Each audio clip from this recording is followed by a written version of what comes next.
Let me ask you something that most people never dare to ask out loud.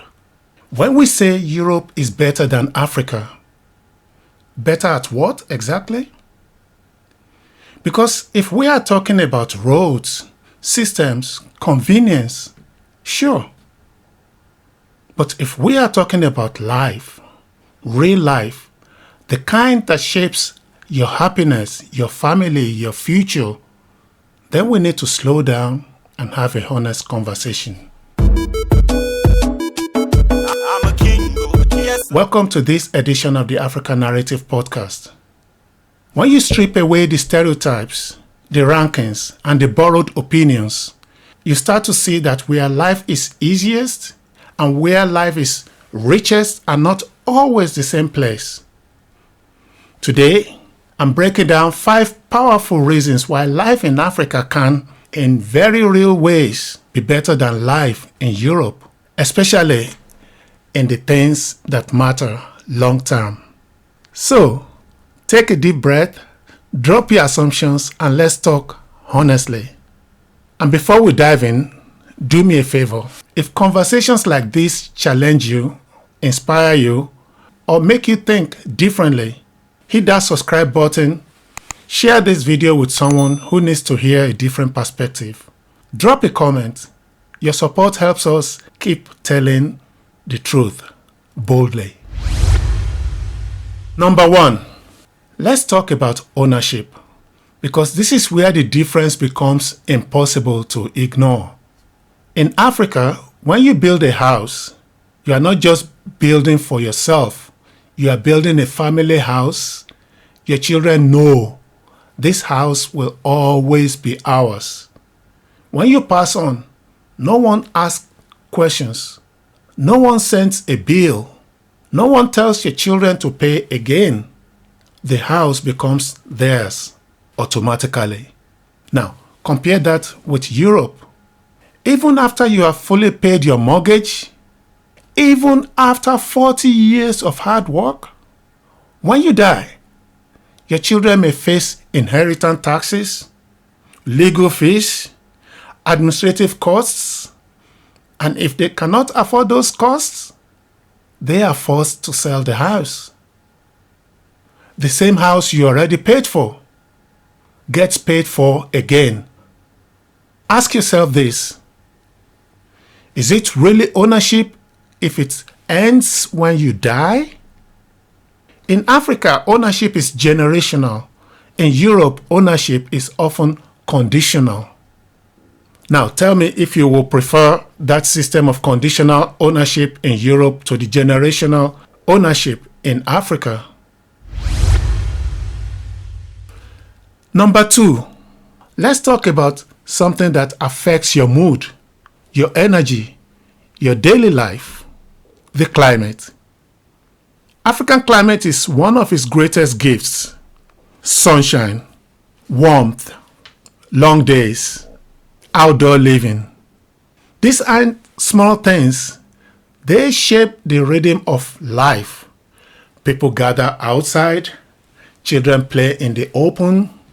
Social life happens naturally, not just on weekends. And sunlight. Sunlight is medicine. It creates energy. It reduces depression. Meanwhile, many European countries endure long winters, short days, and months of cold that can weigh heavily on the mind. Seasonal depression is far more common. People spend more time indoors. Social life slows down. For those who thrive in warmth and light, Africa offers a natural advantage. Africa gives you sunlight, not just on your skin, but in your spirit. Warm mornings, bright afternoons, evenings filled with laughter outside. In Europe, winter can feel like a season that never ends. But in Africa, the sun reminds you every day that life is happening now, that joy is possible, that nature is on your side. Number 3. Now let's talk about something we almost never talk about: death. Because how a society treats you after you die tells you a lot about how it values you when you are alive. In many parts of Europe, being buried does not mean you are finished paying. Graves are often leased, not owned. They are rented for a fixed period, 10 years, 20 years, sometimes 30 years.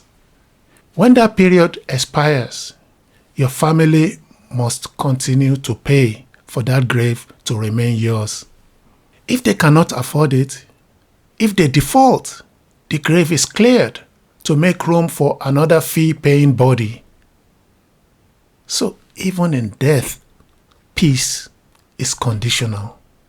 Resting in peace comes with an invoice. Payment does not automatically stop when life stops. Now compare that with Africa.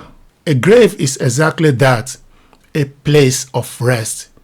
You pay for burial once, you are buried among your people, and you rest forever. No renewals, no letters, no threat of removal. Death is not monetized into eternity. Rest in peace actually means rest. And then there is an additional point. If you, as an African, come to Europe, it is far cheaper for you to return to Africa alive than dead. Flying yourself back home, one plane ticket. Flying your body back, multiply that cost 15 to 20 times, sometimes more. Why? Because transporting a body involves specialized handling, legal documentation, fees across multiple systems. Ask yourself this question, honestly. Could the money it will cost to transport your corpse have been used to build a house, start a business, secure your children's future? Do you really need to leave Africa to create a life worth living? Or could that same money build something permanent at home? If this episode of the African Narrative Podcast challenges something you've never questioned before, share it. Send it to a friend, a sibling, someone in the diaspora, someone back home. Not everyone needs to agree, but everyone deserves to hear or see the other side of the coin. Number four is so depressing, I'm going to spend as little time as possible talking about it. In Africa, community is not optional. You don't need an appointment to visit family. You don't need to schedule friendship. People know you. People show up. If you show up during food, you are obliged to eat with them, even if food is not plenty. If something happens to you, you are not alone.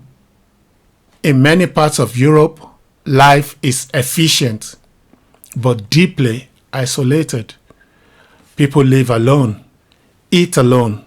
And if you have the misfortune of showing up during food, you are going to stand in the corridor while the other finishes their food. You grow old alone. In many cases, when you die, nobody even knows until the postman raises alarm 6 months later. Loneliness is now so common that European governments treat it as a public health issue. You may struggle economically in Africa, but Africa has not yet lost human closeness, and that is not a small thing. Number 5. Let's talk about food, because this part makes people uncomfortable. Food is culture. Food is health. Food is identity. Across much of Africa, food is still grown and prepared in ways that preserve its natural taste and nutritional value. Vegetables come from local farms. Fruits are picked in season. Meat is often raised in open environment. Meals are cooked fresh. The result? African food tastes like food. Rich, bold, natural, alive. In Europe, food looks perfect. Packaged, preserved, uniform, but much of it is highly processed, filled with additives, designed for shelf life, not health. European industrial farming relies heavily on chemical fertilizers, pesticides, artificial growth enhancers. Scientific research has linked long-term exposure to some of these chemicals with increased health risks like Parkinson's disease, some forms of cancer, lung problems, and so on. In Africa, food still tastes like food. Tomatoes taste like tomatoes. Fruits have real flavor. Meals are cooked fresh, not engineered. Less processed, fewer additives, more natural nutrients. Africa has yet to fully surrender its food system to factories, and that may be one of its greatest hidden strengths. In Europe, the food system is far more industrial. Supermarkets are filled with products that are highly processed, packaged with preservatives. Bread may last a week on the shelf, but only because of additives.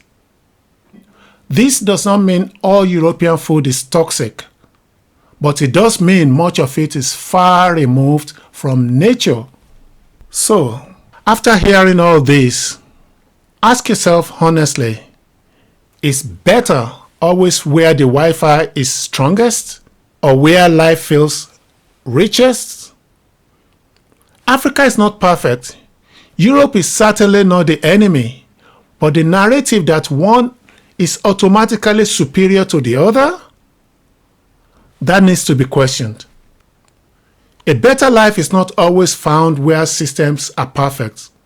Sometimes it's found where people still matter, where ownership lasts a lifetime, where sunshine shapes your days, where community replaces loneliness, where food still comes from the earth, and where even in death, dignity is not rented. If this episode of the African Narrative Podcast opened your eyes, challenged your assumptions, or reminded you of the values of home, don't live without taking action.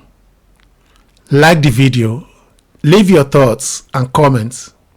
Share this with someone who needs a new perspective. Subscribe so you don't miss the next conversation. And if you really want to support the channel on a deeper level, get exclusive content, behind the scenes breakdowns, join the channel. Your support helps us keep telling the truth boldly. Thank you for watching. Until the next time, stay curious, stay grounded. My name is Femi Soewu. Take good care of yourself. I'm a king, yes, I'm a king, I'm a king.